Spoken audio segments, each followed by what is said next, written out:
Hello, everybody. It's Friday night and it is Weekender time once more.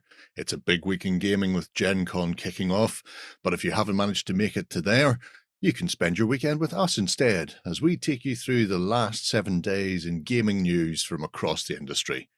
On top of that, one lucky viewer will be in with a chance to win Dragonbane from Free League. Not this one. This one's mine. But there is a complete starter bundle, so the GM screen, the starter set, plus the dice that you will need to play.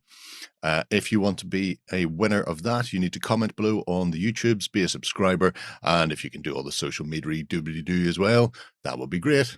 Don't forget to ding Warren's dong. I know he likes it. Otherwise, sit back, relax, because your weekend starts here.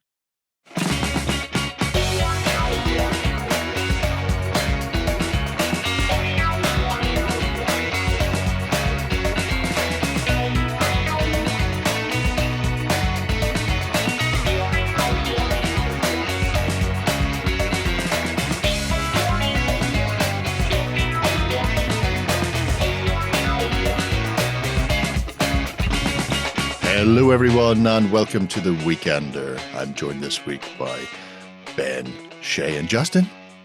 Hello. Hello. Hi.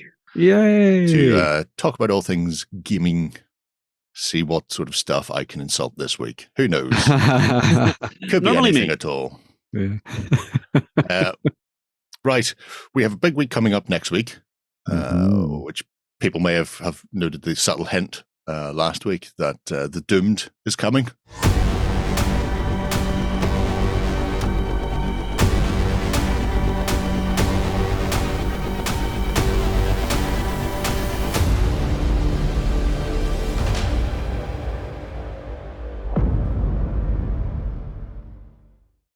Doomed is coming to the tabletop. Myself and Shay have been playing a fair bit of it. Yeah. Yep. But too I've much been of it. editing a fair bit of it. So next week we're going to have a little mini campaign, some interviews. I'll be doing a bit of kit bashing and building and scratch building and stuff. There'll be use of a tentacle maker. It's amazing. Fantastic. So if you're interested in the Doomed, I know it's just come out this week. In fact, I believe it comes out today. If you've pre-ordered it, it may be winging its way to you. If you haven't, you want to find out more about it, then tune in next week and you can see whether or not the Doomed is for you. Let me put it like this. The Doomed is horrifying. They're called horrors for a reason. Theoretically, it's a competitive, collaborative game. You need to be collaborative, much more so than myself and Shay. Yeah. I mean, On many occasions. from what I saw, the thing is just continuously coming for your butthole. I mean... It's a post-apocalyptic sci-fi world where everything's gone horribly wrong and you are doomed. And I think the game lives up to that in every way, shape, and form. So you can keep an eye out for that if that whets your whistle. This week, obviously, Gen Con. Huge news will be coming out over the weekend. So we'll probably talk a lot about that next week. A couple of people who are over at Gen Con this week showing off stuff are Corvus Belli and Infinity. Plus possibly some of their other bits and pieces like Warcrow and the like as well. So there'll be that. Acheron Falls. And Acheron Falls from Ramper Design, which is set in the Infinity universe. And we had a Let's Play of that this week, which if you haven't seen is a ship-to-ship space combat game set in the Infinity universe, lurking around the world of Acheron. So if you fancy some spacey naval engagements where distance and maneuvering matters, then you should check that one out because it's a really fun strategic game because it's not just it's not like you're playing a fighter game on a black background. You actually are in command of a ship. You have decisions to make where your resources go and then how to maneuver in the vastness of space. So it does an exceptional job. Vectored movement. I absolutely love vectored movement. I mean, honestly, for me, it's the fact that as you're taking damage, some of your crew might die, and therefore you can't man your guns as well. You can't run your engines or your shields as well. You can't, repair as well. It's really cool. You may just have to get to the point where you're just going, well, we had a good innings forward. ramming Thrust, speed. ramming speed. Ramming speed. Which works particularly well if you happen to be space apes, but we'll leave it at that. But they're over at Gen Con as well, so you'll be able to find out more about that, presumably over the weekend. So yeah, you check those out. Keep an eye on all of that sort of thing. Gen Con's always big. There's always big news at the Jenny Connie. I don't know why. We've got a little bit of it, a little bit in this show, but we do have a little bit. We'll get into that later on in the news. But first off, it's time for the most important part of the week. It is, of course, the Indie of the Week. Yay. And this week's Indie of the Week is via Ludibunda. which I thought was an amazing name. And not the name of a politician's sex party in Italy. No. No, well, I mean, it's not a million miles away. Berlusconi. Gone but not forgotten. Not a million miles away from that. But it's a very small little fantasy range. Ooh. Now, they have a host of various flavors, as you can see down here. Some are bigger than others. We'll just have a gentle meander through them. It's not one particular sculptor working with them. They get different sculptors in. So you have, for example, the Pirate Goblin crew, which are absolutely adorable. And have been sculpted by none other than the Goblin Master himself. The Goblin Master. Kev Adams. I mean, anybody who wants to get their hands on some wacky-looking Kev-based piratey goblin types. Proper classic-looking goblins. Look, you can put them on your Blood and Plunder table and really annoy all the very historical players. That one's got a peg leg. Are you not in Tortuga in 18 whatever? There were goblins everywhere. It's got to be Goblin Army showed up. Yeah. Got to be Gobtuga. Yeah. Gobtuga. If we have a look at... That's now going to be a board game, you know, Justin, called Gobtuga, where you play as goblin pirates. Yeah. So. I will accept a 5% commission. Shocking, absolutely shocking stuff. That's Jark Spirou, the Goblin Pirate Captain. Very good. Yep. Yep. Yeah. I like that he does actually have the proper, like 18th. Oh yeah, no, late 17th, 18th century coat with the lacing and stuff on the turnbacks, which means you can go for really bright pop. I mean, lots of people do goblins as grungy and dark. Just go, nah, not today, Mr. Bright Man. Poppy goblins. Bright poppy goblins. These goblins have gold. Yeah, I mean, there's no point in piracy if you're not going to spend it on looking fashionable. True. The Goblin Lieutenant is particularly nice with both his hook hand, his chicken on his shoulder, and more importantly, he has a duckfoot musket. If you're unaware of a duckfoot, they are terrifying. Beautiful. It has multiple barrels, normally around 4, splayed out that fire from a single shot. So when it goes in a volley in all directions in front of you. Amazing. When you want to hit nothing in all directions. That's pretty much it, Shay. Could you imagine dual wielding duck fate? I mean, it's always that question of you're outnumbered, you're in a fight, and it's just, well, I know I'm going to the hospital, but who's joining me? In this case, pretty much everybody. Yeah. These are amazing. I love these. Yeah, I love Kev's. Kev's work's always good. I'll have a look at Grog before we move on. Grog is my favorite. Oh, so cool. Oh, he's even got a multi-barrel gun as well. He's got multi-barrel. I can't remember the name of it, but it was essentially it's a revolver.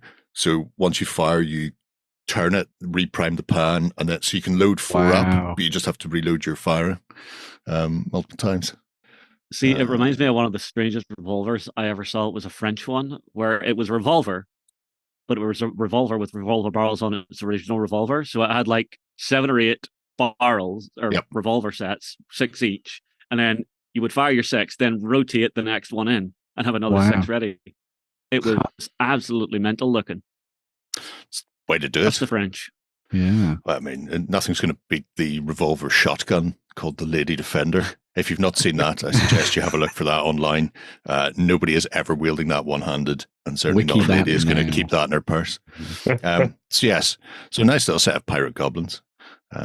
Also, like it does say underneath who makes most of the stuff. Some of the older ranges, the sculptor's not attributed, but it's nice to see because you spot things and then you go, oh, they're nice. Where do they come from? Who did those? As I am wont to do. And then I go off on a little sojourn through the internet to find out what else they've done. And in some cases, I mean, you'll see things later on that we've come across the sculptors before working for other people. Yeah. So these of are course, from Jerry, Tim. because they're metal, Jerry will buy them to continue his load testing experiment for his attic. Yep, it's good times. So what you need to put up against your Goblin Pirates, Skelly Bob Pirates, and these come via Tim Prow of Another Die Hard. great sculptor. Yeah, Die Hard fame. And they are, again, really nice, solid sculpts. These ones, I allow you to be a bit more dingy and dirty. They are, after all, dead. They probably don't take as much care of themselves as they should. I love that grin. I'd paint them wet, as if they've just come out of like Davy Jones's locker. You can hang like seaweed off them. Yeah, lots of seaweed. Yeah, seaweed. That'd be cool. I will say, a lot of times, skeleton sculpts can be very emotionless, generic. These actually have a bit of flavor to them. They actually, well, this guy looks a little bit sassy. The only way to describe. That's one way of putting it. They're all very happy in themselves. Look at the grins on them all. Oh yeah. Mr. Sassy Skellington. Yeah. I died and I get to live forever with my gun. Yay! Or my cleaver. Cookie. Very cool. Yeah. Very nice. They all have very fantastic names as well, which I thought was quite nice. Yes. Well, that's another old school styling. So Edward Teeth. I mean, it's a bit like, but not quite, isn't it though? That's what happens when that is what happens when you put fuses in your beard, though. You're going to end up losing all of the beard whiskers and most of the flesh off your face. Very true. Yeah. Those are really cool. I like those. Lots of detail. Really nice. It looks like most of them are one piece as well, which is good. Yes. Yeah. Moving away from piracy on the high seas, we have some generic heroes. And these are, I think, are these unattributed ones? Yeah, these are the unattributed ones. So I don't know if these are some of the earlier stuff or where it cropped up from. Lawful stupid. I wonder if this one has the little bald spot on it to hide having syphilis. Tonsor. Yeah. No, it does not. Unfortunate. He's got more like a Norman bull cut on him. Yeah. Although, like all good clerics, doesn't use edge weapons because you're not allowed to draw blood. But I mean, with that flange, smash your bones. Look at that flange mace. There won't be much left at the end of that. No. If you turn it into a formerly human-shaped meat bag, it works. It's certainly a way to do it, isn't it? Yeah. Nope. Very nice. Back from there. Very cool. Very clean, like lines on the sculpts as well. I like just how crisp they are. I suppose it depends on your sculptor in question, because some have very specific styles. I mean, our barbarian, classic barbarian type, he's got a bit of armor on, or at least something strapped across his chest. Who knows? Looks like the hero from an 80s, 90s TV show, which is probably a good thing. Looks like one of the barbarian twins. Well, buy two and then you can have the barbarian twins. Yeah. You just spend your time arguing over who gets the axe and who gets the sword. I want the axe. No. Give me back the sword. Another one for the kids there, I feel. Mm-hmm. An elf with knives. Filthy, racist elf about to skin somebody up.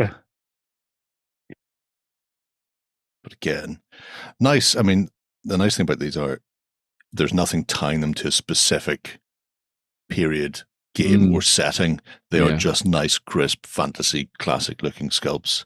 Mm-hmm. He could quite happily go in the front rank of Scarlocks with elf archers and wouldn't look completely out of place. Mm-hmm.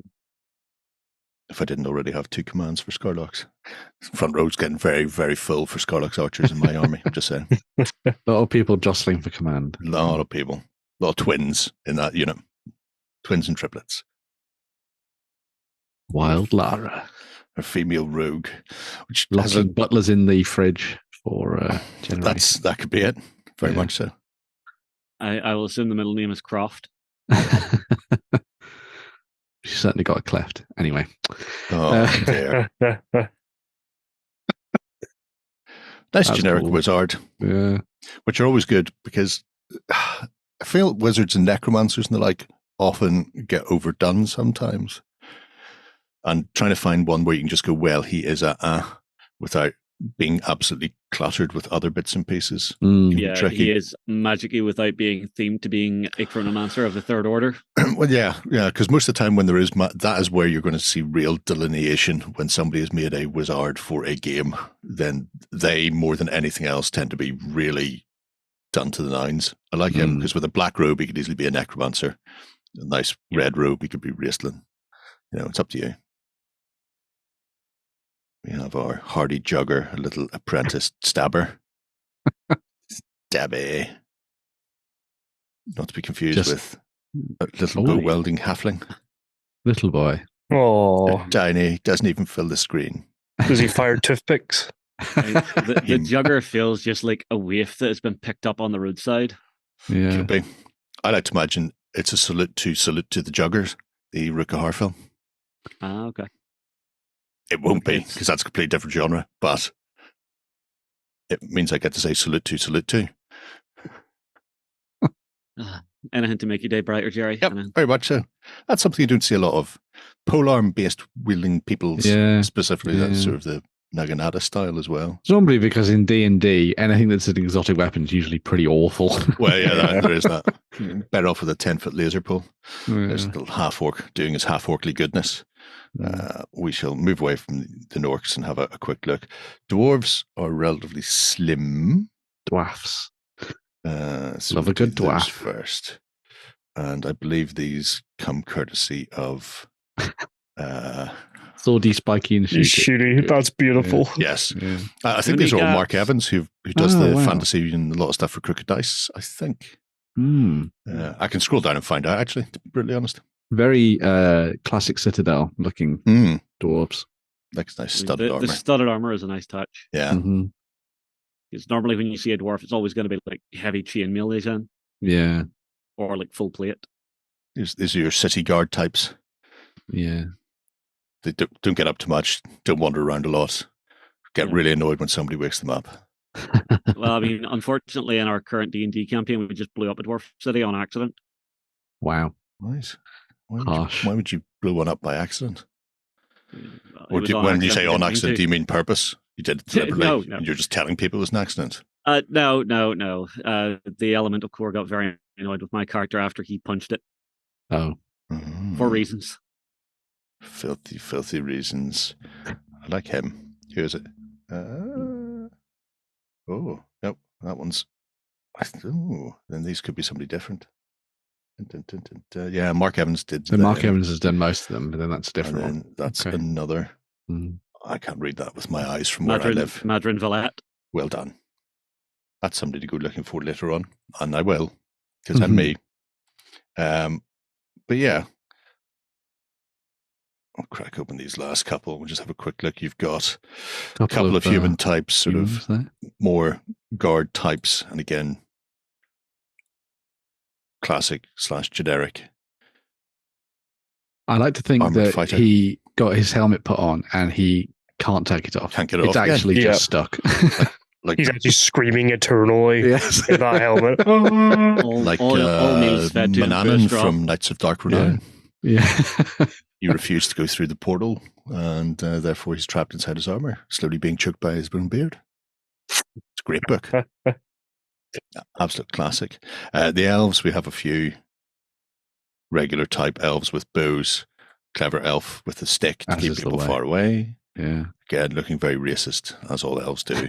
It's got that haughty look in its eyes that it's seen worse things, but not often, and only on the bottom of its shoe. Yeah. These look like they might be two-part in some of them. Well, they could be. But yeah. Basic archer. It does feel like this is just covering all of your basics for any of your fantasy stuff. Yeah. Which is good. Yeah. It's nice to have somebody you can just go for the basics. We have fungus. Wow. Primark of wargaming minis. Everybody likes a good fungus monster. I know Warren's a fan of the shroomage. He's such a fun guy. He is.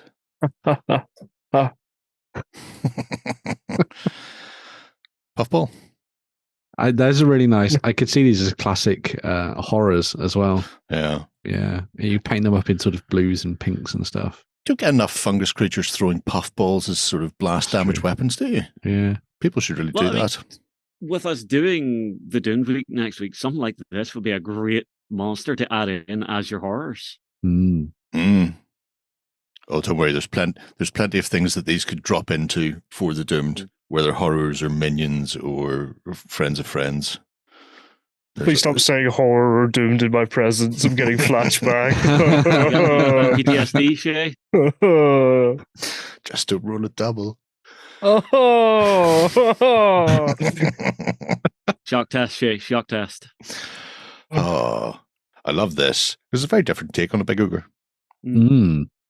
It's what a Again, as if he's been to Yargark the ringer a ogre. little bit. Yeah. But it's the fact it's a big hairy beastie type. Yeah. It's it's kind of a Yeti meets Mm-hmm. ogre. So it's got that monstrous look without just being a big fat human. Yeah. Which is Yeah. nice and different. Because those are always good for laugh. Mm. Got like a Nordic bent to it, which I A quite little like. bit, yeah. Yeah. Yeah, those are the miniature lines that Nice they little selection have. of stuff, yeah. They're obviously a store that has a whole host of various other bits and pieces that you can grab. Mhm. They are on the continent. So if you're in the UK, you may have, sorry, let me rephrase that. If you're in Great Britain, Brexit, you may have import duties. We won't Northern Ireland, obviously, because we're great. But if you're after something a little bit different, it's a nice little bespoke range. Hopefully they'll keep adding to it. We'll see more coming from them in the future. But yeah, I'm not sure where exactly they live. France, there we go. France just says there. Oh, so it's not an Italian No, it's not. It's lover not Bunga party. Bunga No, party. No, no. don't worry about that. Right. While Ben goes off and has to lie down and tries not to think about those parties, we're going to take a look at the news. Coming to you from the center of Northwestern Europe. Covering board games, war games, card games, and all that you love. It's the news. Okay, we are back for the news. And first news, big news, but small news. Somewhat news. News. Epic news.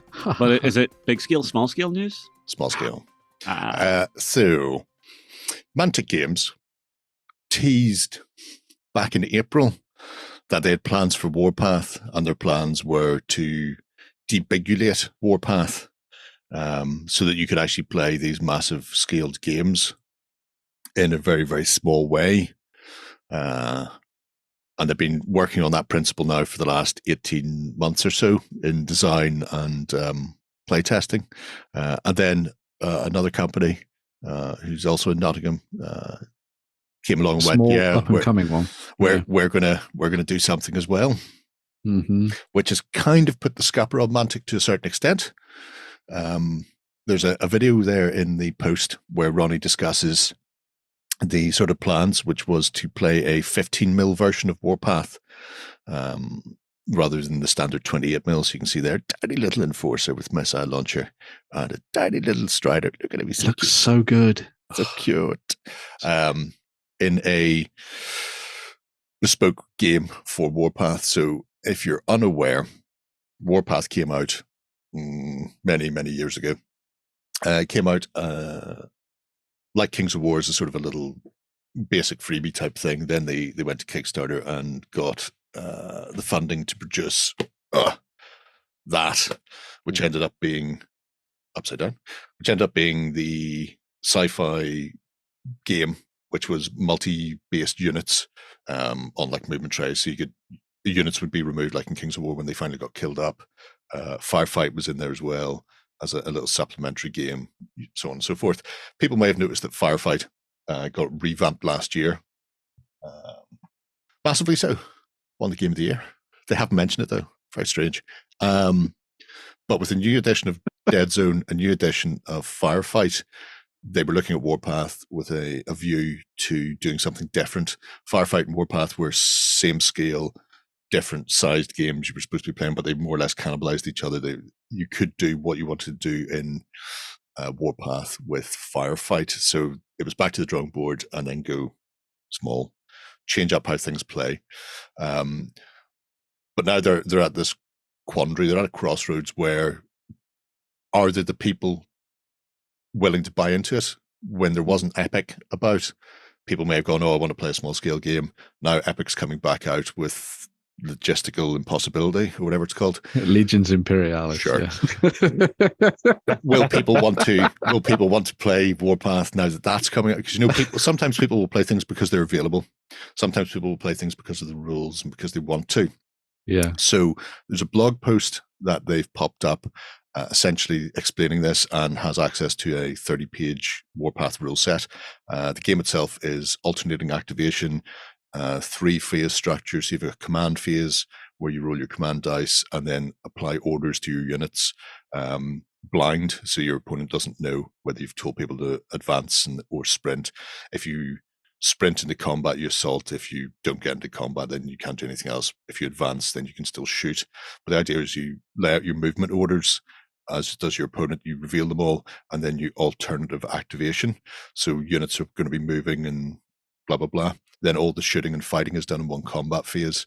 And again, it's alternate activation unit by unit. So there's things like that, plus command structure, where your commander gets tactical abilities that he can use to sort of buff and the like.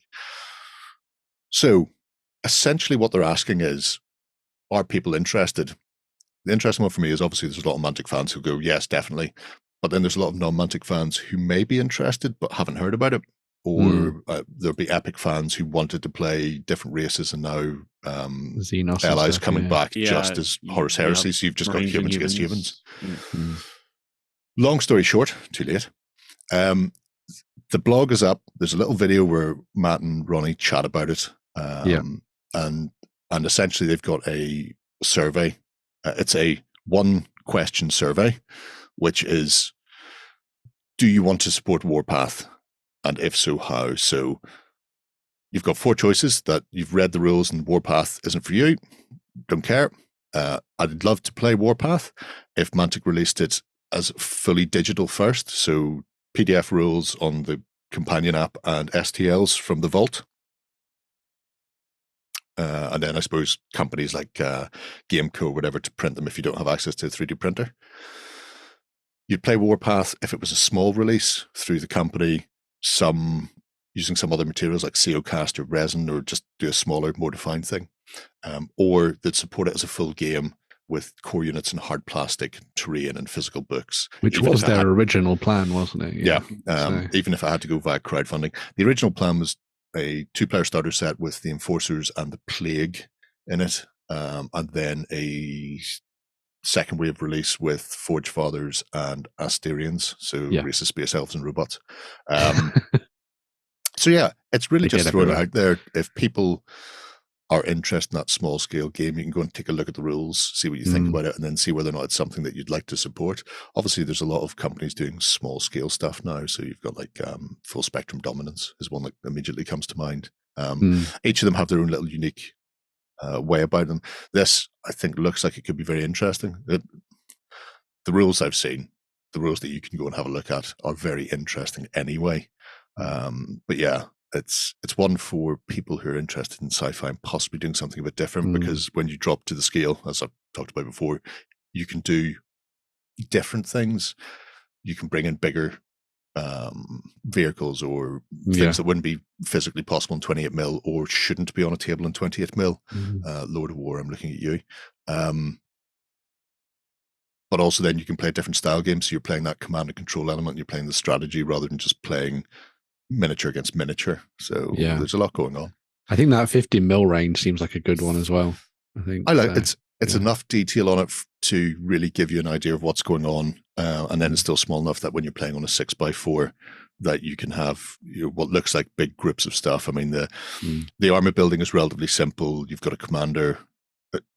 You take sections, you take corps like regiments. So you have a commander, and then that commander can take up to 4 troops. Each troop can have up to 1 specialist attached to it, and for every 2 troops you can have 1 support option, so like artillery or flyers, right? And then you can have multiple corps within your force, and then sort of squad sizes are like 6 bases for maybe like enforcer jet bikes, or standard infantry might be 6 bases for a section, or 3 bases for some of the bigger stuff. So it's little squads doing their due, blah blah blah. I think it sounds fascinating. I am a fan of the Mantic Warpath universe and the like. And I like as a whole. I like the system that they've come up with. It's sitting in an interesting spot for me. Dropping to a smaller scale, great. But I'm looking at it and going, is there enough in there to give it teeth, to give it legs? Some of the stuff that they talk about, I'm looking at going, well, I could easily push that into Firefight. So it's a kind of on the cusp. What are you going to say, Justin, as well? Sorry, there you go. Well, it's just, I'm thinking about this for Mantic. If they are really concerned with the new workshop one coming out, the digital route through the vault, I would say definitely a great idea. Definitely the way I would suggest as like an initial test release for the company, because then it gets out there, it gets it into people's hands. And Mantic, with I'd say out of what they're doing, the smallest amount of risk and investment for the company, can actually start getting the information in as to whether or not people are liking it, get people playing it, talking about it, feeding back into them. I think for me, that's kind of where Ronnie and the boys should be aiming toward for this particular release. I'll quite happily just throw money at a Kickstarter. But that's the other thing. I don't have to go anywhere near STL ever. That's the thing. We are gamers, so I know exactly what's going to happen with the survey. The majority is going to go, no, just do the full release. We want the full release. We want the full release. The Kickstarter is a good barometer for that, though, as well, because if it doesn't work, then it doesn't work and they go 3D. Yeah, if it does work, they make what they make for the Kickstarter backers and then decide where they go from there. I think another big thing that's really in their favor is that they've released the full not playtest rules, but the full manuscript of the rules as it stands so far, so people can see what the game's like. One of the things that Legions Imperialis doesn't have at the moment is that we've heard rumors and whispers of what the mechanics are like and how it works, but no in-depth rules, and we're not going to get that until the game comes out in late August. Whereas with Warpath now, people can go and literally look at those rules as they stand and make an informed decision about the game and whether or not they want to dive in on it. So, it comes down to a very basic question then between the two companies. As gamers, who do you trust to do a superior rule set, Mantic or Workshop? Well, again, it's a bit of a rhetorical question for myself anyway, because I've seen Mantic's work. I know they do good work. I know they do good playtesting. I know Workshop doesn't really do it. They theoretically know how it's going to run, but then you get day one patches or day one erratas. Lisa Votan looking at you. Also, the chances are that Warpath's going to be decidedly more affordable than Legions Imperialis as a game. Yep. So, and if it takes off, you can be pretty damn sure that the range will expand to be bigger, better, give you more miniatures to play with, more tactical options to mess around with. Legion Imperialis, it's going to be basically a one and done with maybe a couple of 3 releases through the year. The thing is, don't know. They could go deep into it, or it could end up being. I don't know. It feels like it's going to be one of their specialist games, and when's the last time we saw anything like big or groundbreaking come out for any of them? I don't know. Well, yeah, true. Yeah, I'm trying to work out what is their specialist game range this year. But that's a whole other story. For me, one of the things that's quite interesting about that is that I've always been tempted by Firefight and the Warpath universe. But the thought of having another 28mm army has always been sort of like, I don't really want to get that. But if it came out in that 15mm scale, I could dive in and pick up things like Forge Fathers, which will have very, very vehicle-heavy lists and big, not monsters, but Iron Ancestors and that kind of thing, the Walkers. And it's not going to be as hard to paint those, especially with the contrast and speed paints and stuff out there as well now. Jerry, just imagine multiple units of the Tunnel Runners. No, you can't make me. It's one of those things. If people are interested, go and watch the video, have a look at the blog, and take a look at the rules and vote on the survey, because they really are asking: is this worth their while? It was planned that they would be going forward with it, but if there's not the month as well, there's not the interest for it, then there's no point in going any further. If you've any questions you want to ask Mantic, I've been in contact with them, and I think I'm getting to sit down with Matt next week to talk about this, and maybe Alessio as well, because they brought Alessio in to help tweak the rules. He's helped refine the rules. I don't know whether or not Alessio is going to be there. He may be. So I have an opportunity to chat to them about what the plans are and maybe go into a bit more detail. So there's enough out there already. But I thought it was very interesting the approach to go, well, let's go to the market. Can the market sustain us? Does the market want it? And if not, then we'll just release more Kings of War for me. We'll be fine. Actually running, it's fine. We're okay. Again, this is why I think doing it that digital way through the vault first, it gives them the best idea of, will it be sustainable? Will it be something that they can have survive? But that's just my opinion. Time will we shall see how it plays out, I suppose. Yeah. Right. Atomic Mass Games then. Yeah. Big so news. their big announcement from Gen Con for the moment anyway is that we're going to be getting a new core set for Marvel Crisis Protocol. So the new core set is called Earth's Mightiest Heroes. Makes sense considering the characters they got inside it. And it's them going back to the original heroes from that first start set that came out back in 2019 and revamping them with new look miniatures where they've learned a lot more in terms of design and production and everything like that, alongside providing people with another entry point into the Marvel Crisis Protocol world and the game itself, with some more up-to-date rules that again sort of tie into how the game has changed and evolved through into 2020, 2023 and further into 2024 as well. So the starter set again comes with all the heroes that you know from before. So you've got Captain Marvel, who comes in 2 forms. You've got Spider-Man, Winter Soldier, Captain America, Black Widow and Iron Man. And on the villain side of things, although of course with Crisis Protocol you can mix things up as much as you like, you've got Baron Zemo, Dr. Octopus, Crossbones, Ultron, Red Skull, and the Ultron drones. So they've already, as you sort of probably guessed from me talking through those, included a couple of interesting things there that have developed over the course of the game's life. So they've got transforming characters in there. So you've got the sort of normal and binary version of Captain Marvel, alongside the addition of the Ultron drones. So you've got your sort of goons, your basic sort of soldier types in the game as well now, which is quite cool, which we saw sort of introduced when they started to do Agents of S.H.I.E.L.D. and things. I think it was last year at this point. But you've got new updated plastic models, as you can see there, and we saw that there was a much more detailed and interesting set of sprues for the different characters for you to put together. The core set also comes with updated terrain. You also get all of the accessories and tokens and dice that you need to start playing as well. So it's essentially them going, how did the core set go down when we first launched it? This is what was great. This is what we've changed in the intervening years between now and then. And here's what we're bringing back to the tabletop to give people a new entry point into the game. All the rules and stuff, everything's compatible. So everything that's been coming out over the last little while can still be used and stuff like that. The only additional thing that they're going to be launching with this month actually is the 2023 Crisis Pack as well. So this comes with all updated scenarios for you to play. So you basically buy that card pack and you'll be able to play any scenario in the game, which is kind of cool. And as you will have seen in the starter set and the video and stuff, there will be updated cards for all of the heroes as they stand now, but there's also going to be packs that will contain the original heroes from the core set.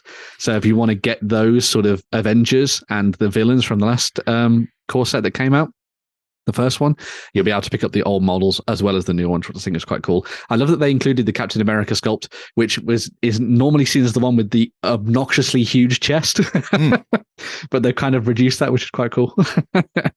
But yeah, so some really nice little models in there. I love the Black Widow one where she's like smashing that Ultron drone. Going to be odd when you're going up against other characters, I suppose, but I think it's a cool one. And then also you've got Spider-Man there leaping out of the symbiote goo, which looks really cool. I really like the fact they've included Winter Soldier. Yes. I don't think he was in the original starter set. No, he wasn't actually. I have it behind me. I can have a look. Yeah, because I painted them up there. Yeah. Because I don't think he was in. Oh, no, yeah, you're right, actually. I think that's the same, apart from the drones have been added. Crossbones, Doc Ock, the drones have popped in, so whether they've added extra. No, he's definitely not there. Yeah. Oh, there you go then. Yeah, so Winter Soldier is a new. Oh, because of course he came out in the later sets that were sort of just after the recent things, weren't they? Yeah, that was it. So that's interesting. Yeah. Winter Soldier is my favorite. Could you tell why? I'm surprised you're not crying. Yeah. Well, I'm surprised he's not crying for the Crimson Dynamo. You can get him. So, yeah. Give him time. But as well as the announcement of the core set, there was also a look ahead of what they've got coming out throughout 2023 and 2024. So the Spider-Man group is going to be, and the Spider-Man and the Spider-Foes effectively are going to be expanded. So you're going to get Gwenom, which is the Venom symbiote Gwen, which is really cool. Very nice. And they're also going to be doing Scarlet Spider, which is one of my favorite looks for Spider-Man. Absolutely love him. Very, very cool. And getting nice dynamic models once again, as you can see. Somebody's about to be hit upside the head with a lamp. Have a big concrete post to your head. And then on the other side of things, if you're looking towards the Sinister Six and stuff, we've got some additional miniatures for that. So you've got Electro, Shocker, Sandman, and Vulture being thrown into the mix. That's bringing me right back to the old 90s cartoon. Yes, of course. Sandman's particularly nice. Oh, yeah. Yeah. I love that. I love the extra bases he has for his sandiness coming up out the ground to come after him. Yeah. It's very cool. Very cool indeed. So that's what's coming out for people wanting to play as Spider-Man and the Rogues Gallery that comes alongside him. But then for the mutants, there's even more stuff coming out for the X-Men. So you get a set which will contain Iceman, Bobby, and Kitty Pryde there as well, Shadowcat, alongside, and I've forgotten the name of the dragon. I'm going to remember it now. I'm going to find it now.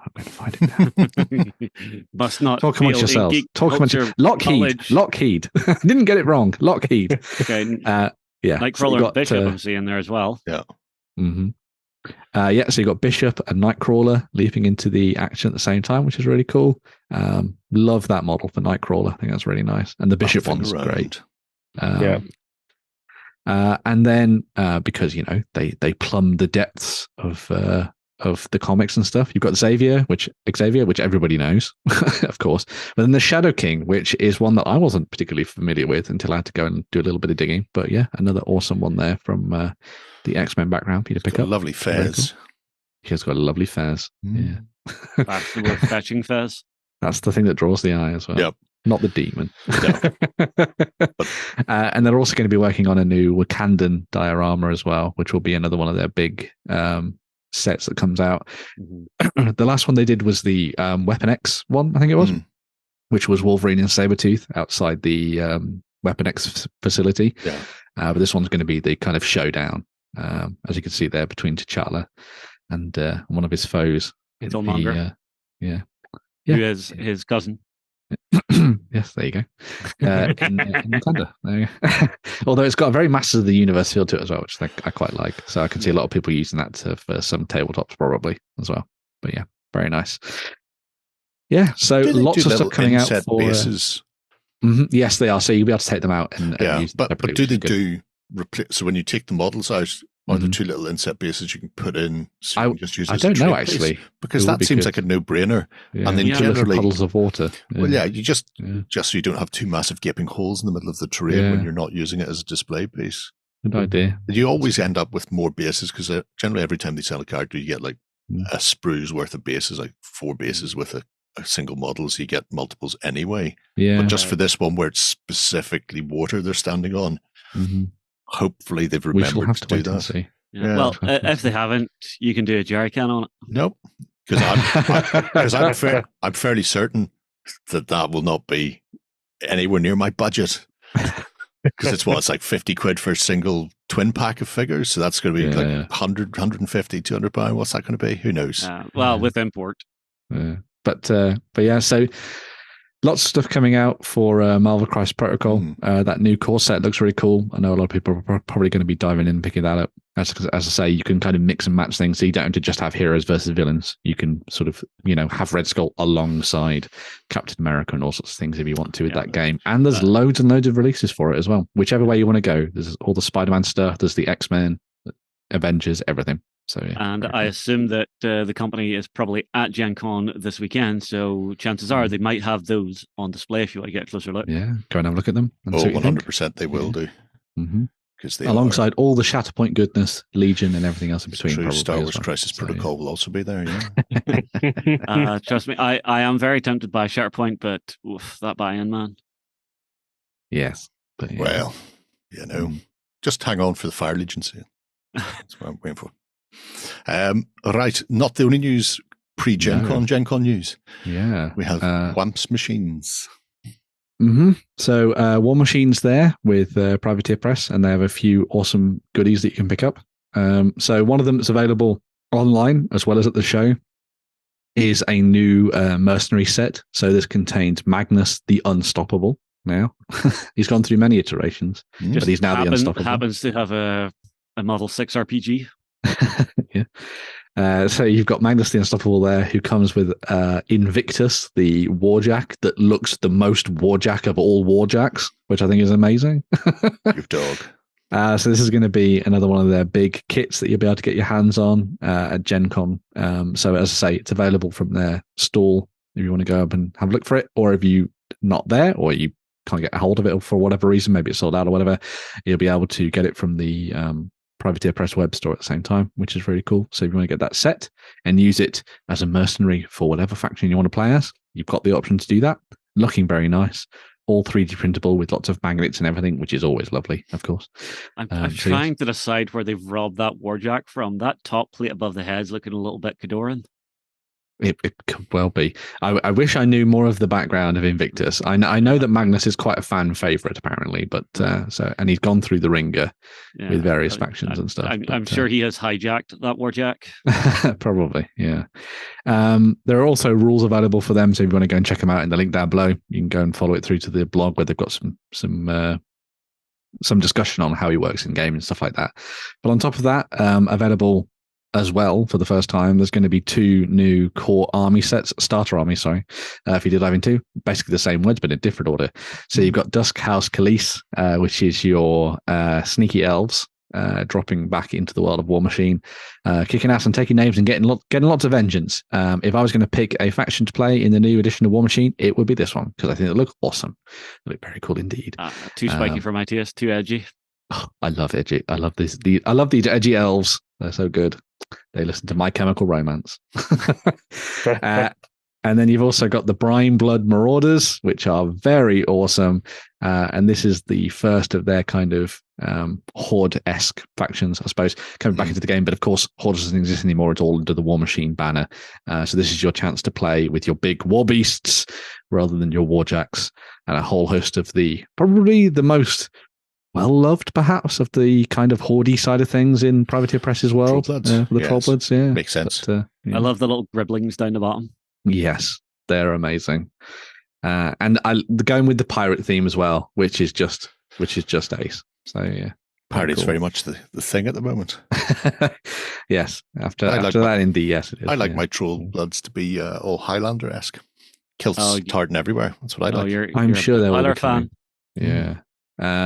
But yeah, interesting. Cool. Yeah, there's some really cool stuff coming out for Warmachine at the moment, and I really like that they've got the new core starter armies available. I think these are ones that are available from the show, and then they might be available at the later point via their web store. So keep an eye out for that. But if you are there over the weekend, maybe go and see if you can pick them up. Wishing I was there, I'd be right up to the Privateer stand, give them all my money. Yes. So would you go for which one would you go for? Would you go for the Brine Blood Marauders or? I mean, honestly, my favorite faction has always been Khador. Just that big, heavy, stompy, chunky army. Mm-hmm. But out of these, it would definitely be the Trollbloods. There we go. Love it. Great stuff. But yeah, lots of things happening for the world of Warmachine. Make sure to go and check out what they're doing, and keep an eye out for more stuff, because they are starting to ramp things up now a little bit, and as the game is out in the world and people are enjoying it and having fun with it. So yeah, very cool. Right.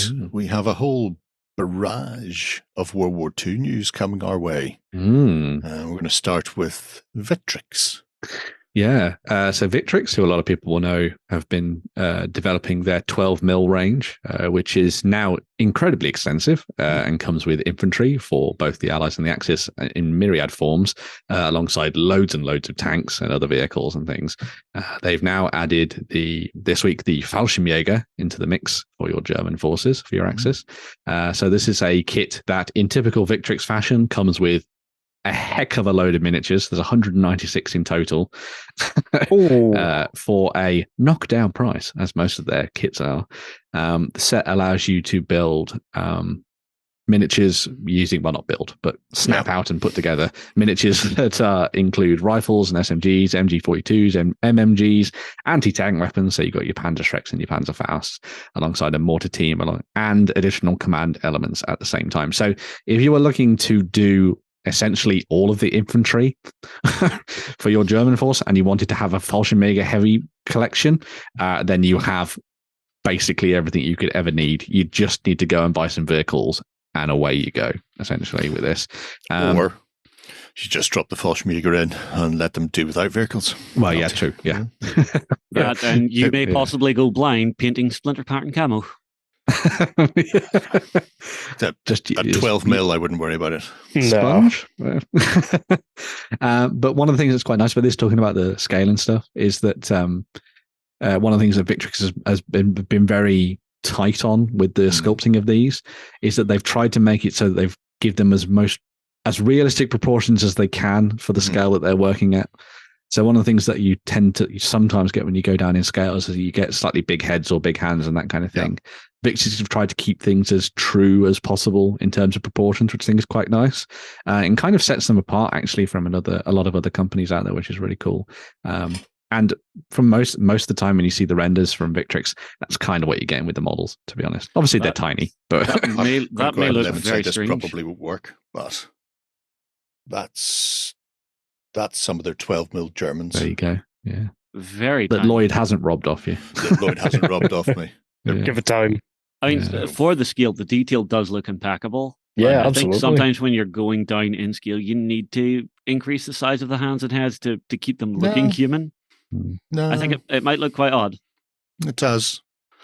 This is why you end up with big pumpkin-headed people sometimes in 10 and 15 mil, whereas these look like humans without pumpkin heads on. I would also say that at the moment, hopefully it's still going by the time you're watching the show, they were doing bundle offers where you could buy entire armies for like the Brits, the Americans, and the Germans. So you can go over to the web store and you can grab like a bunch of stuff together, so you can get your vehicles, your infantry, and everything, and you can make your own little 12 mil armies. For those people wondering, 12 mil, what can I play games with that?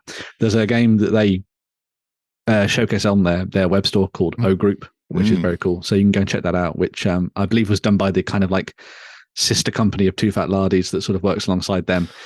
So if you're looking for a game that, yes, that's the one. So if you're looking for a game that suits this scale, go and check that out. But of course, they could be used across anything. Yeah, anything at all you want. I mean, it's World War II. It's great. Yeah, I'm basing my stuff up for a different game, which is Panzer Grenadier Deluxe.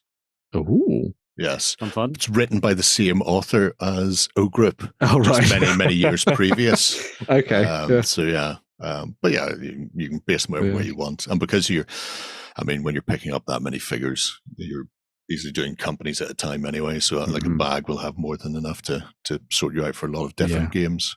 Cool.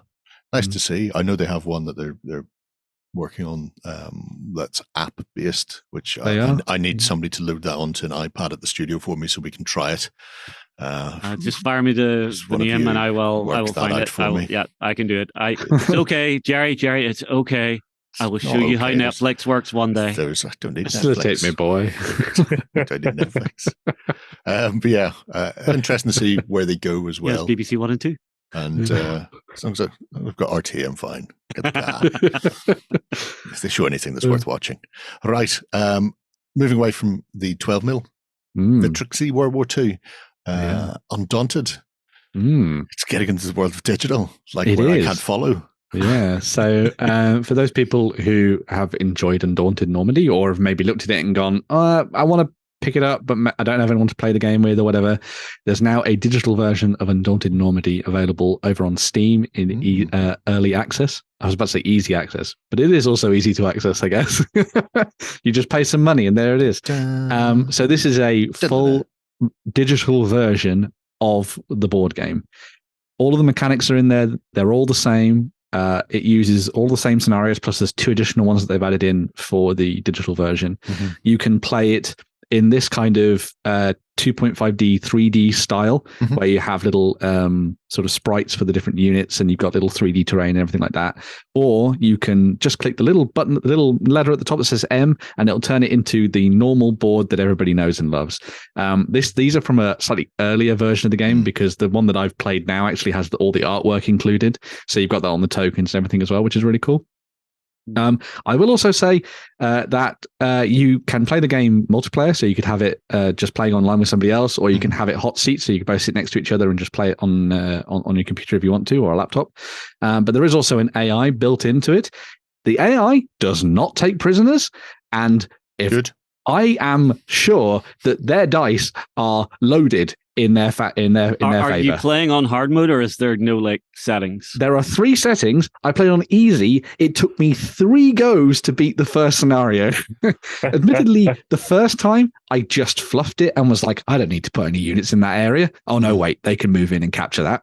Never mind, that was my fault. The second one, they just rinsed me. It was because I was playing as the Americans, though, and that first scenario is actually a lot easier for the Germans. But anyway, yes. Anyway, it's well worth having a go at. Have you tried it on hard mode yet? I haven't tried it on hard mode because I refuse. I will play on easy and I will win my games now. Thank you. I'm going to go home today and try it on hard mode. All right, I am going to say I like the regular board version of it. I hate the way the 2.5D looks at the minute, but if it's still in development, it's still in development. Yeah. So that's all I can say on that is I don't like it as it looks now. Hopefully it will get better. Yeah, I immediately pressed the M button and switched to the tiles and the artwork, but there is about a year's worth of development left in the game, and they are going to be iterating and changing things depending on what people say and all that kind of thing, and finding bugs and that kind of thing.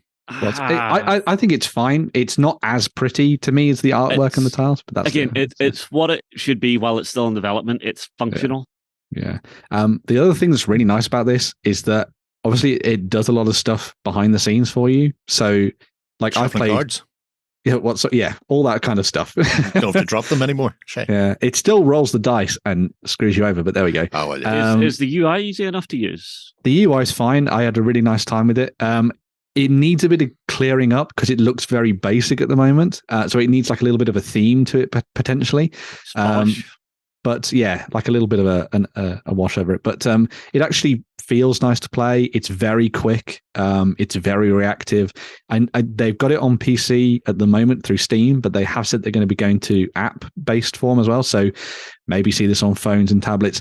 This seems like the perfect Switch game. I could see it doing really well on that on like a handheld console sort of side of things. But yeah, I've had a really good time with it. I'm in the playing through the second scenario now. I've lost the first time, but it's probably because I'm still playing as the US. But it's well worth diving into. When we're playing D&D, all I'm going to hear from you is, "For God's sake, stop rolling a 2." I killed one of the Americans, yay! The early access version has, as I say, all of the scenarios for you to play through. So it's got every one of them from the core game plus the extra 2, as I was mentioning. But the campaign will be added when the game goes into full release. So over the course of the next year or so, they're going to be developing the campaign, so you'll be able to dive in and play through that as a linked series of games. So you're just playing one-shots at the minute? Yeah. So it's one-shots, but at one-shots, you can choose whichever side you want, but it's like as if you were just playing the regular Undaunted Normandy when it first came out, essentially. So the good thing about this as well is that now this has been done and and once it's gone through the process of development over the next year or so, it won't take them much to just churn in North Africa, do the rest of the reinforcement stuff, bring in vehicles and things for different... get Stalingrad in there.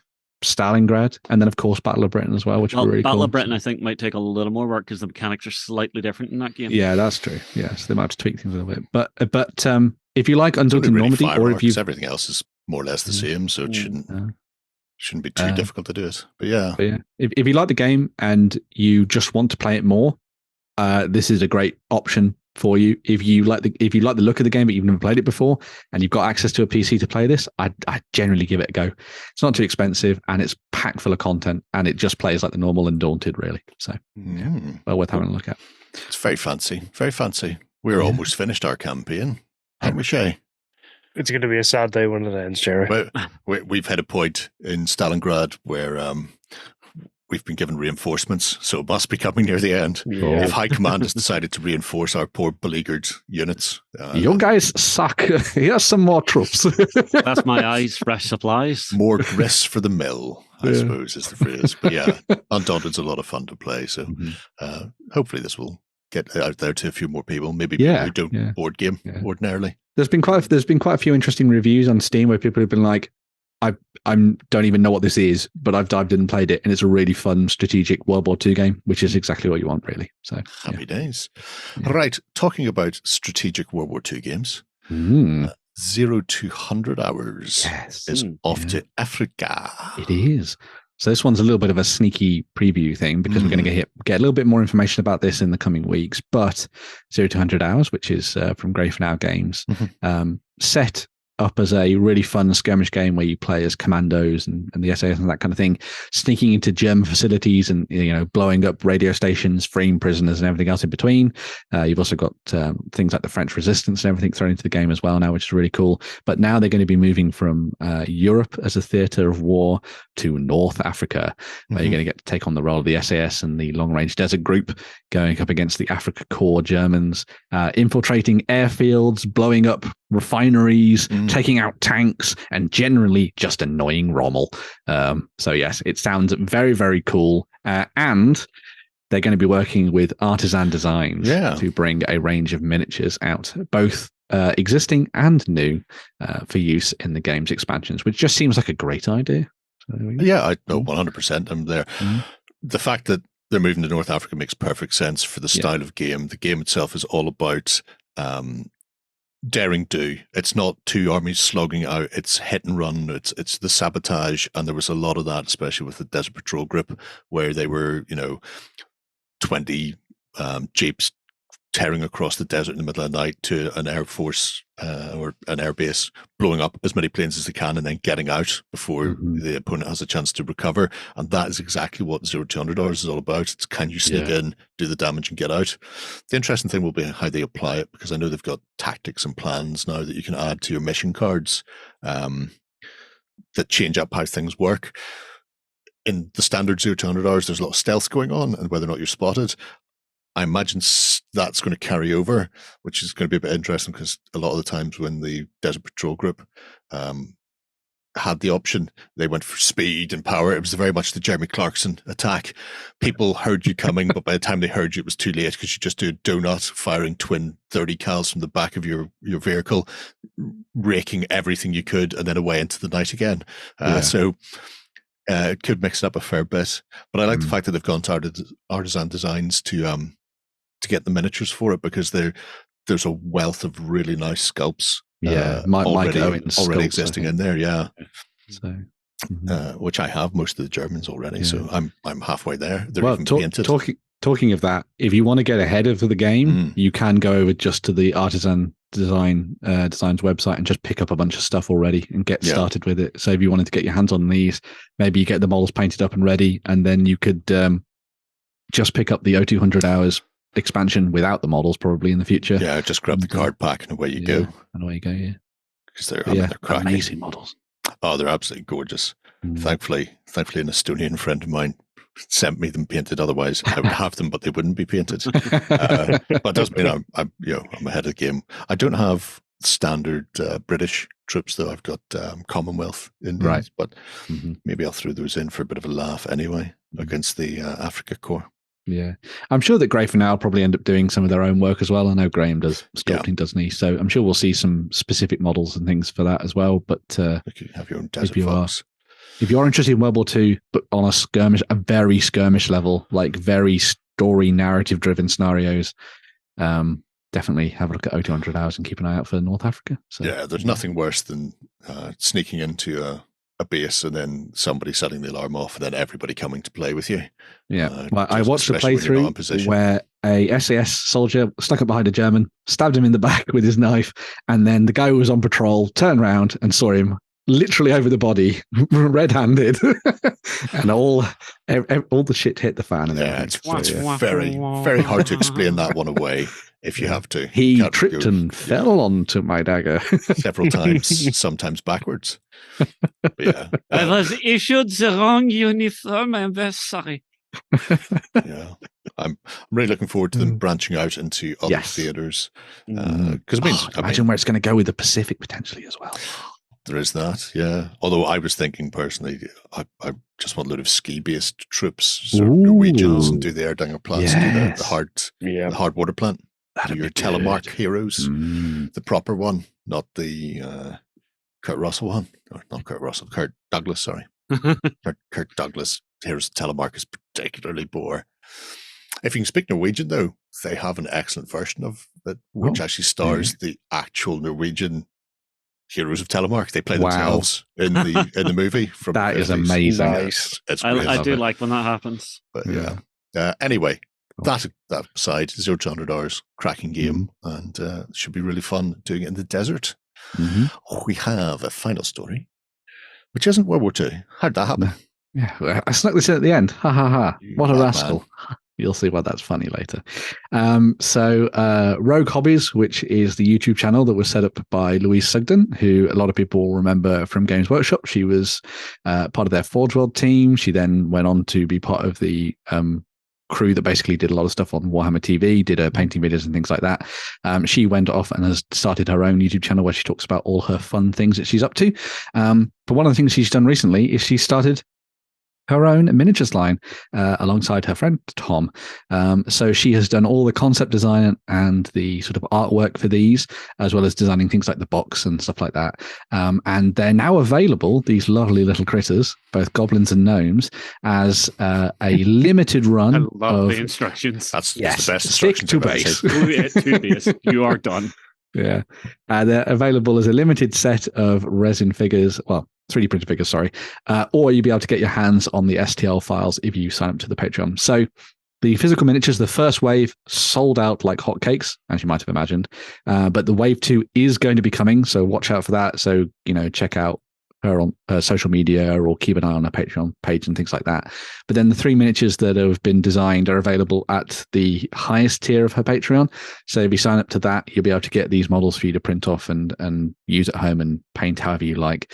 They're slightly bigger than sort of 28mm. I think they're coming in somewhere around like 32, 35 probably, maybe a little bit bigger than that. But that's so that you can get in and paint all the details and things like that, which I think is quite nice. Seeing a theme of pet frogs. Yeah.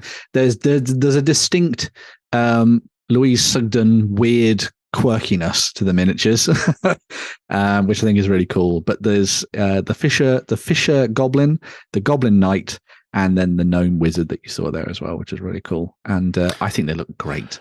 They've a lot of touch of Monkstone about them. Yes. And if they're sitting that large 28/32, then they'll be scaled very similarly to those as well. The way I saw these, and I thought there's a lovely hint of kind of Mooney Stone, Durgin Paintforge. If anybody remembers them, they did a really nice range of models. I do they remember. still make that range of models actually, but yeah, with that kind of scale of models, I think they're going to be really fun to dive into and have a lot of fun with. There's a video you can go and watch where so yeah, I like them. Yeah, where she talks through the process, talks about doing the artwork, getting them sent off to be turned into miniatures, then going through all the creation of the boxes and things like that as well. So those actual sets that you get, the little miniature sets, are very bespoke. They're all done by them in-house. Yeah. They build the boxes, they put the miniatures in, they pack them with the lovely bits of paper and everything as well. So, and you get a little signed card and everything at the same time, which is really cool. So watch out for that if you want it. But otherwise, just keep an eye out for the Patreon, because I'm sure there's going to be even more designs coming forward for this one. It's called Rascaltown Miniatures, so that probably means there's a lot more coming down the line, as I say. And they've even got a nice little kind of Rogue Trader style naming convention at the bottom, as you can see. So it's RH001. So I thought that's very cool. But yeah, very nice. Very clever. I like it. Interesting if people just throw some paint at a fun little model. Not everything you buy has to be used for gaming. Exactly. Although, if you can, bonus. Yeah, of course. Right. That's all the news. That's a lot of news. I think we need a break. Let's go over to me in the studio.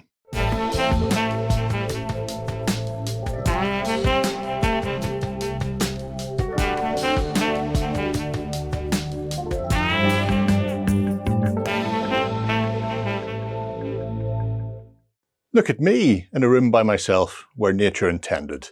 And I have a collection of the upcoming Loke maps, calendars, books and boxes to show you. We talked about them briefly last week in the Weekender. Well done you if you watched it then. But they actually arrived, so now I can actually show you physically what they're like. So we'll start off with the calendar, because I know this was a favourite of Benjamino's and mine. It's the calendar of many adventures with your maps on the back. And it is exactly what it says in the tin. A calendar. February. Ooh, my birthday's not a weekend.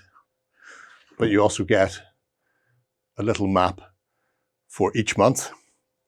And also at the bottom of the calendar, you get the QR code for the scenario. So it tells you things like Fear Under the Sun is this delightful one on Easter Island, or at least Easter Island adjacent. How green does your garden grow? Not that green. And there's our favourite with the errant coffee stain ring, which is called A Little Knowledge is a Dangerous Thing. But yeah, really interesting concept of putting together a calendar with all of these extra little adventures throughout the year. So cute to have, handy for anybody to plan their games as well. And it's also lovely in high gloss, so you can write on it. We also have the big book of battle maps. So this is Rooms, Vaults and Chambers. They've done several of these in the past. You can see there an astoundingly huge amount of 60 wipe clean RPG maps. And there's a whole host from internal to external, although in this case, the external are going to be some sort of chambered vault rather than a nice green, open, pleasant landscape. So you can see we have your tavern where you start off, your schoolroom where you get murdered up by your teachers, a library, nothing bad ever happens in a library, or it could be a storage house, it's up to you. We have sewers, we have, oh look at that, a dinosaur skeleton. Somebody's got a very posh lobby there, haven't they? It seems to be a night at the museum because all of the various surrounding bits and pieces also have little trinkets on them. Work out which one's the most profitable to steal. So 60 of the finest caverns, vaults and chambers to add to your repertoire of areas when you're playing. Another tavern, 2 taverns. It's almost too much fun. And a casino.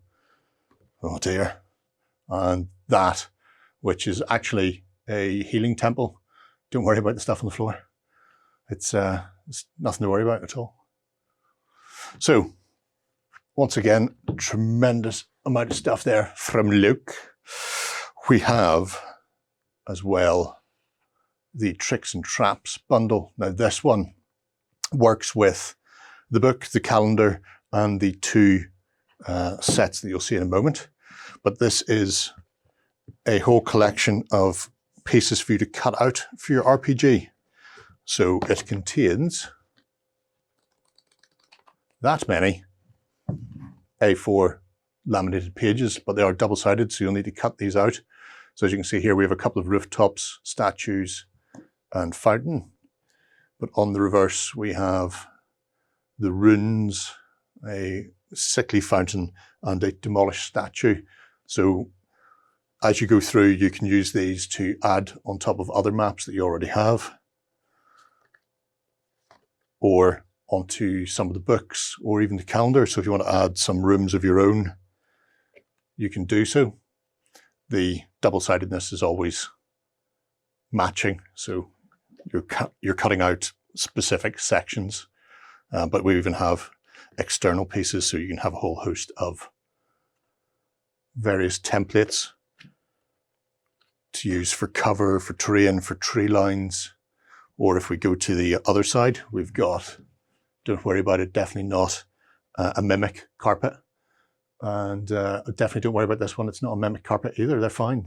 These spinny blades are part of a health equipment, so that's all fine. But yes, a whole host of all the internal scenery that you may need if you're playing around and need to furnish an apartment or furnish a vault, perhaps.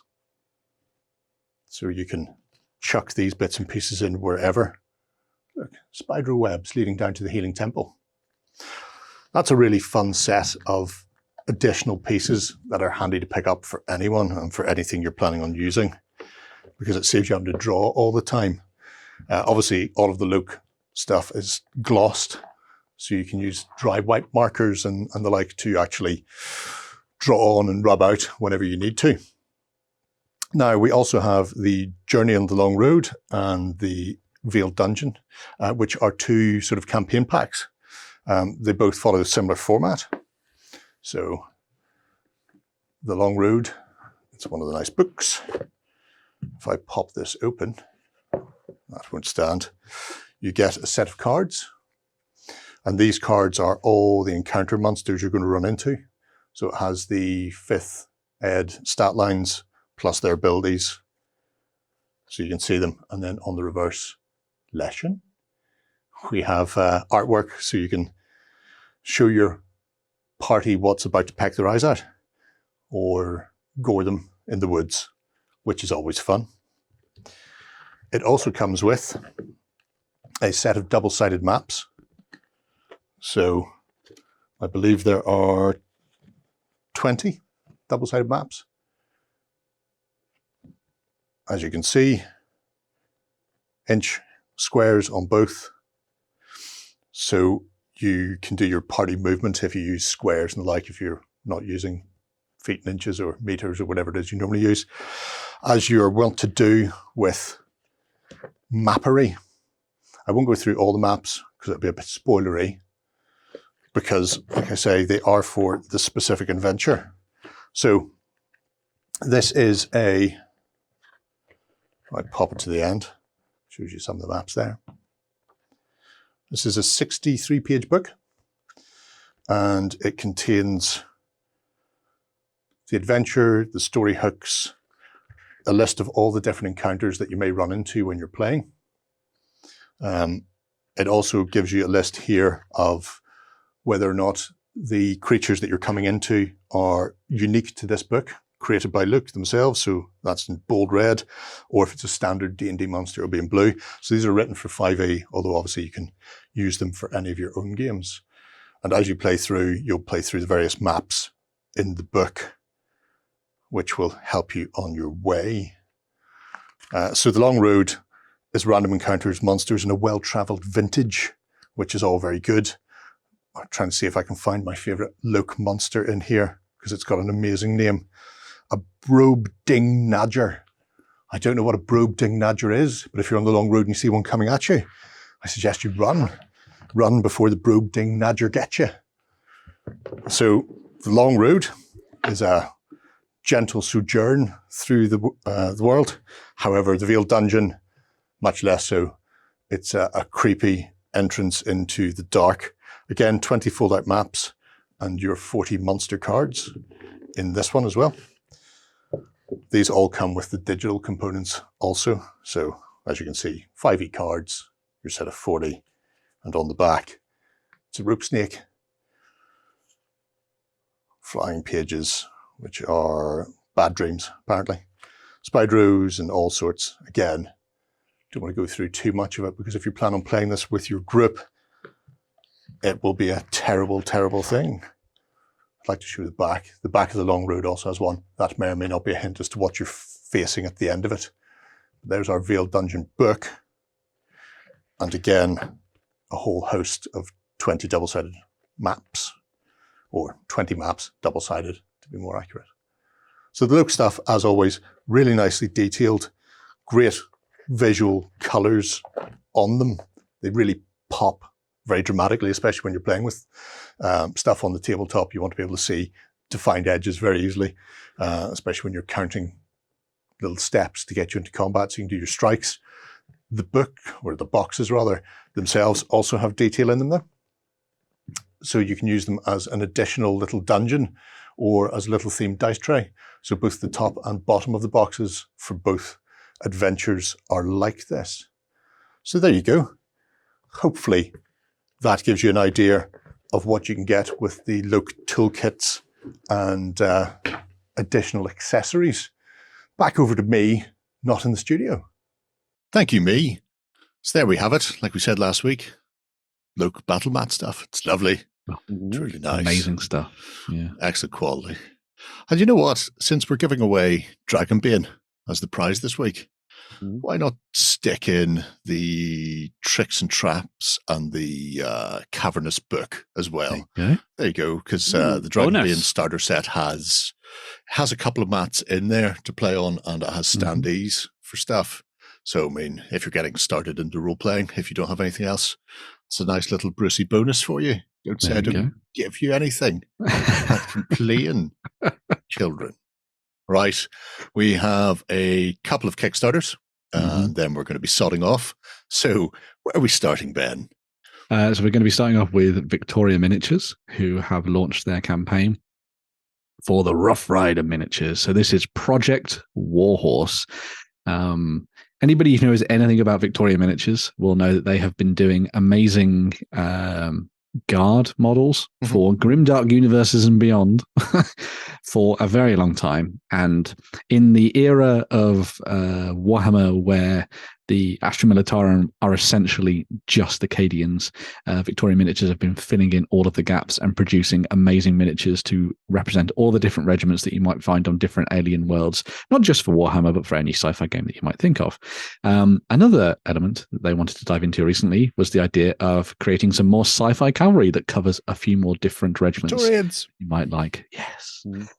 So they are now working on a Kickstarter, which is very well funded, to produce a series of physical miniatures and also digital STL files for you to add a whole host of different Rough Riders to your various grimdark armies.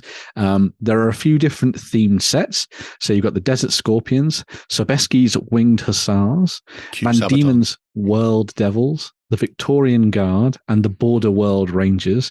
But because all of the different sets are modular, there's no reason why you couldn't pick up the digital stuff and put it together in whichever way fashion you like.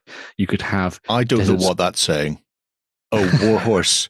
Warhorse. Oh, God. Could you not have had that scroll over the top there? Because that was horrendous. We missed the first one, Van Diemen's one, because of the massive... I'm just saying, I'm not great when it comes to graphics and stuff, but even I know that you probably shouldn't do that. Anyway, sorry, Ben. There you go. There are your galloping cavalry officers, as you can see there.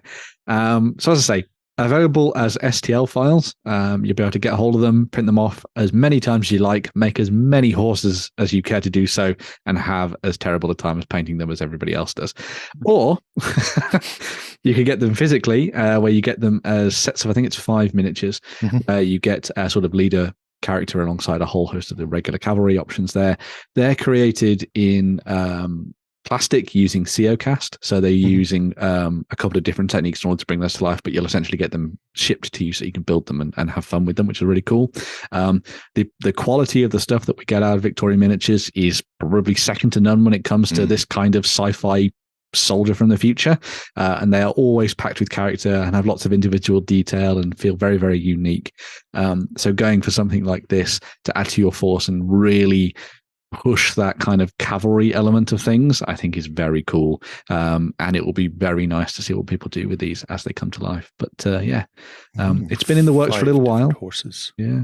I wonder if Rough Riders are still as brutal as they used to be. Well, as far as I'm aware, they still blow things up quite well with their lances. So, yeah. It's a melted bomb on the end of a stick. Yes. What's not to like? They're very good in one-page rules as well. If you engage with them early enough and don't let Shay charge you. Yeah. If you can move over a small pile of rubble, Jerry. Wasn't me playing them. That was Paul. I know. The hand small, of Jerry tiny rocks. My one weakness. How did you know? It wasn't small, tiny rock. It's a big wall, which is fine when you're at a canter or gallop, but, just deploying behind it and then immediately having to get a horse to step over a wall. You don't see them do it often in nature. Not many climbing horses. Yeah. But yeah, loads of unique horse sculpts for each of them. You've then got all the different bodies and arms and heads and everything can all be sort of mixed and match however you like. So it's going to be great for people who want to do kit bashing and converting. And they should work very well with the existing range of miniatures that's available from the big company that did an epic game before the nice epic game that Mantic are working on. So if you're interested in picking these up, definitely go and have a look at them and see what you think. I think my favorites have got to be the Victorian Guard. It's the Aussies for me. You like the Aussies? Winged Hussars all the way. Who would have thought it? Come on. Yeah. There's still something quite nice about the regular Desert Scorpions as well, though, I got to say. Although I keep thinking desert, and I think maybe they should have had camels, but there we go. Camelry is always good. I will say, though, if you're basing your Victorian Guard on British colonial troops, then those Lancers should have blue coats on, not red. But but then it's sci-fi, so you can get away with the red. Yeah, that's true. I would, because I've got 5. Well, I can't find all 500. I can find about 300 of my Praetorian Guard, but they would be nice to put in with them. Yeah, although if you like your Tanith and want them to have something a bit more speedy. Yeah, exactly. Yeah. Not exactly the best for camouflage. That's If you're moving really fast, they can't hit you though. So, Exactly, yeah. Speed is kind of camouflage. Yeah. That's how that one works. Yeah. Sure.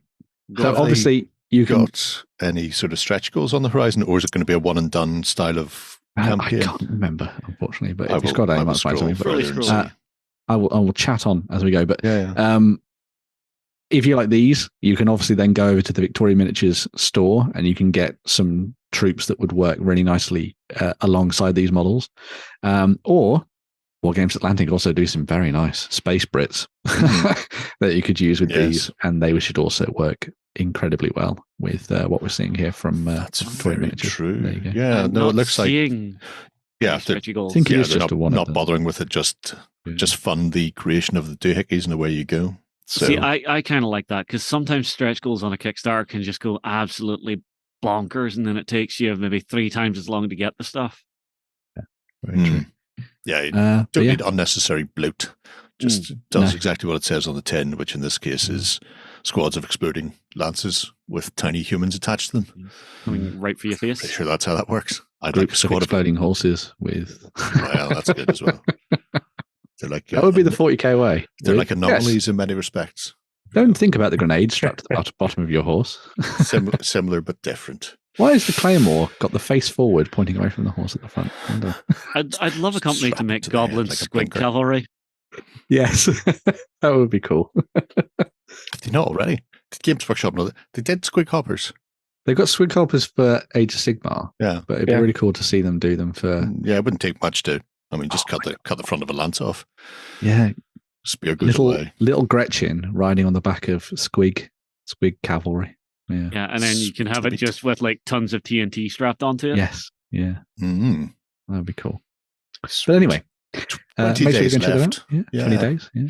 And Cool. as said, already incredibly well funded. We have a final Kickstarter, which comes via the medium of the Antipodes and Traders Galaxy. And this is a 28/32 mil / figure scale game called Beat 'em Up, which is very much leaning into the 80s aesthetic that Trader Galaxy does for its games anyway, within the world of the sort of Bot War universe. But this is essentially a 1980s beat 'em up game on the tabletop. So you will play as a group of heroes in a Double Dragon Streets of Rage type thing, working your way through a map, beating up your opponent's thugs and getting to sort of end level bosses. So cool. It's There's a incredibly name I 80s. haven't heard in years. Double Dragon.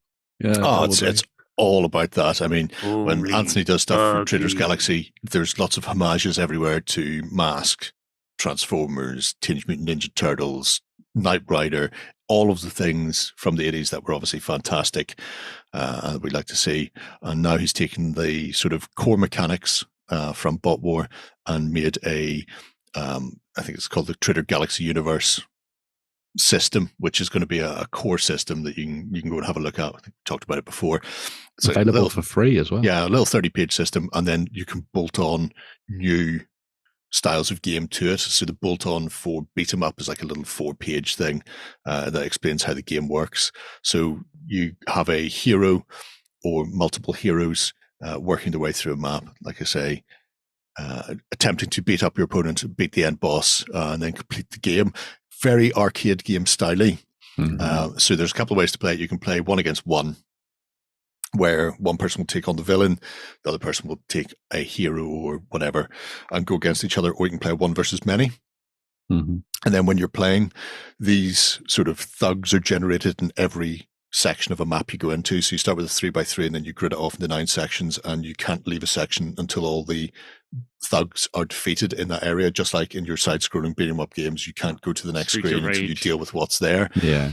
So when you enter, depending on how many players are involved, you'll get a different amount of thugs will come in. As you can see, they have different sort of stat lines and a few different abilities here and there. I love that they've gone with naming them, because yeah, playing through Streets of Rage, and you'd have there's 3 Tyrones show up and you're like, oh God. Yeah. Well, one of the interesting things that happens with this, with the thugs, is you randomly generate depending on how many people are playing and how far through the level you are. So as you get towards the end, you're more likely to run into more thugs. But when you put them on the table, you can't duplicate a thug until you've done one of each. Right. So you have to do, there's 4 different thugs or 5 different thugs there. So you can't just spam Gordos at your opponent. So the game isn't going to screw you over. To Gordos, for example, depending on who you've got. I love that bit. Anyway, the set so far, they come with a variety of different ways you can get into it. The biggest one is 24 miniatures, which is a set of heroes plus 18 thugs and 2 or 3 bosses, with the idea that this is sort of level 1, and in the future there'll be new releases that will give you new thugs and new bosses for other levels as you persist going through it.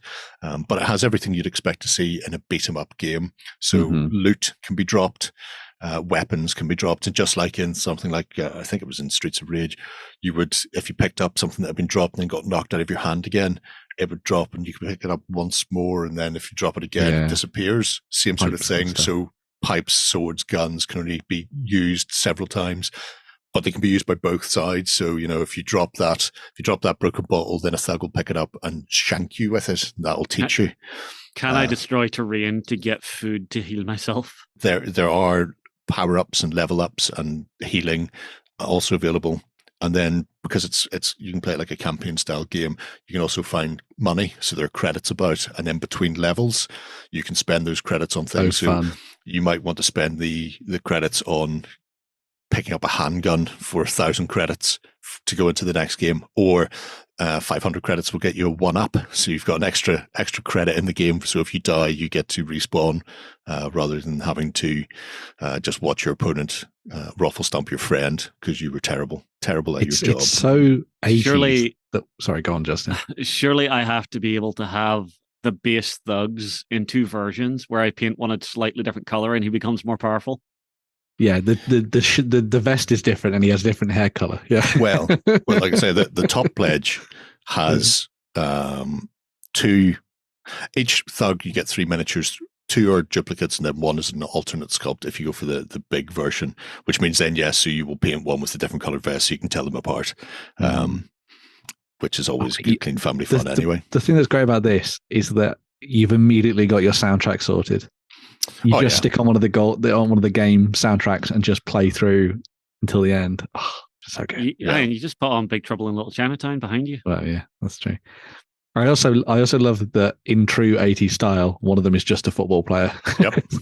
And they all have backstory and stuff, before they got drafted, because it still all happens within the bot war universe, which means Atlanticans exist. The King Gil has attempted to take over the land before, and then all of a sudden the code arrived with the various bots that sort of spawned out everything else from there. So, Coils are still a nefarious organization working in the background with their secret hidden labs, and the Democracy are trying to defend themselves against all the terrible things that are coming. But really, really interesting where this goes. Like I say, you can download the rules. So the 30-page rule and then the 4-page beat 'em up edition along with the cards, so you can have a look at them. But it's just very, very fun little, I was going to say side-scrolling beat 'em up game. Technically, it's not side-scrolling. Technically, you play it on a 3x3 board. But I imagine side-scrolling. I've always wanted to do a vertical 2D game at a convention, and this could do that. This could actually do it. Yeah, actually have your up and down and left, right. Yeah. What you could actually do is, whenever you're starting the game, have the first scene open and have like a curtain across the rest of it. So as they move across, you just pull the curtain across to the next section to reveal it. That would be cool. But yeah, interactive terrain is a doable thing, and also stretch goals will add new heroes, new villains, and maybe even some new thugs as they work their way through. Barrels that you can explode. Barrels at people. Pick them up and chuck them at people's head. Igor Dragon. If he dies, he dies. He's a hero, though. He used to work for the Red Star State, but came over Come over to the side And of Shay has democracy, found Shay. his perfect character. Yep. Nice, nice. He's slaying every single time. Yeah. Meter maids and all the rest of it. When you have a look through the rules as well, you'll see there are some interesting things. So it uses the same dice as Bot War, Right. but they're staggered. So you've got weakest to highest dice. But there are also things like you have specialist moves. So if you happen to roll a double or a triple when you're rolling attacks, then it does something else like a flying suplex or a spinning bird kick, or you turn into a dragon and burn everybody in front of you. It's the type of things you would expect to see in a 1980s beat 'em up in the arcade. Yeah. And randomly, once in a while, you maybe just get a laser shot from bots who are fighting off to one side. Yeah. Hopefully not. I don't want to be shot by a bot. That would be terrible. Or stepped on by one. Hey, I've seen what happens when people just throw crates in Bot War. So Wouldn't that be a cool thing if you had like a once per game special where you could just, you're in the boss fight and you call in a bot and it just stomps the boss? It's possible. There are. Oh yeah. You can spend your credits to level up and to gain new moves. So like the little annoying slide that you used to be able to do in some games that were, you just spam slide all the time, get somebody in a corner and kill them that way. So there's like you've got that campaign feel that as you play through, you get stuff and you level up your character. I love it. I want more of it. Spend your credits wisely. Well, it's a good job that Jerry has backed this, so everyone can play it now. I didn't even scroll down so you could see that, chap. Jerry, it's from Traders Galaxy, and you have to be able to look at Sundancer and go, "Oh, you haven't got this yet. You don't have this yet. You don't have this yet." Oh, sucks to be you, Tim. Sucks to be you. But yeah, it's also funded. There are 26 days left on it. Looks like it should be an awful lot of fun. Something really different and unique. Yeah. Just a lot of fun. Relive my wasted youth. So long ago, Shay, the 80s. Remember the 80s, Shay? No, I wasn't there. I think Shay was barely a twinkle in his dad's eye. Oh, my word. Right. We'll leave it at that before any more comments are made about Shay. We will be back on Sunday morning for some Cult of Games fun. If you want to join us over on tabletop.com to get involved in the Cult of Games, you can do so with a 30-day free trial. Don't forget, if you want to win that big bundle of Dragonbane and the additional whatever it was I said, somebody scroll back, find out. I will take a note and give it to Ben. Glad somebody did. I didn't. Anyway, this is why we record things. Comment below and do all the rest of that good stuff. We will see you again next Friday for more of the same. Until then, have a great week of gaming. Bye-bye. Go ahead and check out our other content on screen now. And while you're at it, why not hit subscribe and remember to ding our dong. Go on, you know you want to click it. Go on.